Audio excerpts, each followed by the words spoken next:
Mengawali berita hari ini pemirsa, puluhan warga Dusun Krikil yang sampai saat ini masih terisolir akibat terdampak ambruknya jembatan Carangan yang menjadi penghubung dua desa di wilayah Kecamatan Glenmore kini mulai berinisiatif membuat alat bantu untuk pendistribusian sejumlah sembako. Meski terbatas, namun alat bantu berupa katrol manual tersebut cukup membantu warga dalam memenuhi kebutuhan sehari-hari.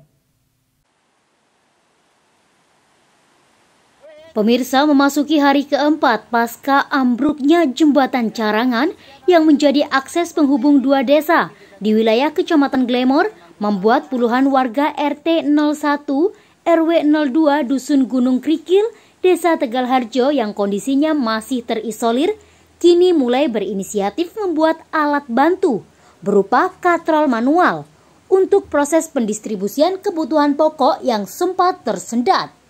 Terhitung sejak hari Sabtu, katrol manual yang diikat dengan tali tampar ukuran sedang tersebut kini menjadi alat bantu yang sangat diandalkan warga untuk memasok kebutuhan pokok dari dusun seberang selama mereka terisolir. Mulai dari beras, gas LPG sampai dengan sayur mayur bisa diseberangkan dengan mudah hanya dengan satu tarikan. Selain itu, katrol manual tersebut menurut warga sangatlah menyingkat waktu. Mengingat akses Jolondoro yang menjadi opsi cadangan untuk pendistribusian sembako sangatlah jauh dan bisa memakan waktu hingga 1 jam. Itu pun aksesnya hanya bisa ditempuh oleh satu kendaraan. Dan jalannya menjadi licin jika diguyur hujan. Jika hendak memesan barang kebutuhan, warga pun tidak perlu repot. Cukup menghubungi pemilik toko seberang via telepon, barang pun langsung disiapkan. Gozali, ketua RT setempat menuturkan, selain mengangkut kebutuhan sembako, hasil panen milik warga yang hendak dijual juga diangkut menggunakan alat bantu tersebut. Meski hasilnya belum seberapa, setidaknya membantu meringankan beban mereka selama ini, selain mengandalkan bantuan dari pihak terkait. Kemarin sudah inisiatif warga karena warga sudah kebingungan soalnya jalannya sangat parah di situ Mas ya.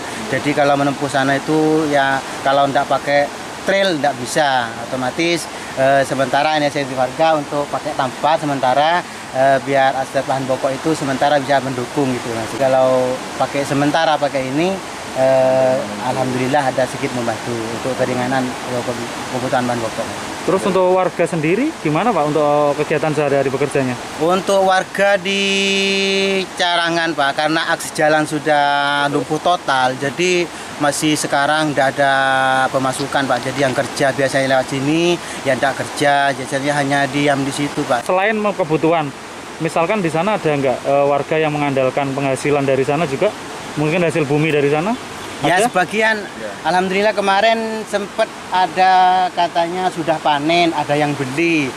Cara bawanya gimana ya itu lewat sini. Pisang itu kan kurang lebih antara 30 sampai 45 kilo. Jadi lewat sini kemarin warga ada yang panen buat bantuan sementara. Jadi bisa langsung dibeli sama orang sini ya. Seperti yang diberitakan sebelumnya, ambruknya jembatan Carangan pada Kamis pekan lalu akibat terjangan banjir Sungai Kalibaru membuat 43 warga RT 01 RW 02 Dusun Gunung Krikil, Desa Tegalharjo menjadi terisolir. Selain memutus akses perekonomian warga yang sebagian besar bekerja sebagai buruh perkebunan tersebut, kegiatan belajar mengajar 48 siswa SD Negeri 7 Tegalharjo juga ikut terhambat. Sehingga Dewan Guru terpaksa memakai masjid untuk proses belajar mengajar 30 siswa yang tidak terisolir. Sedangkan 18 siswa yang saat ini masih terisolir mengikuti pelajaran lewat daring dengan satu guru pembimbing. Dari Banyuwangi, Jawa Timur, Eko Purwanto, Banyuwangi 1 TV melaporkan.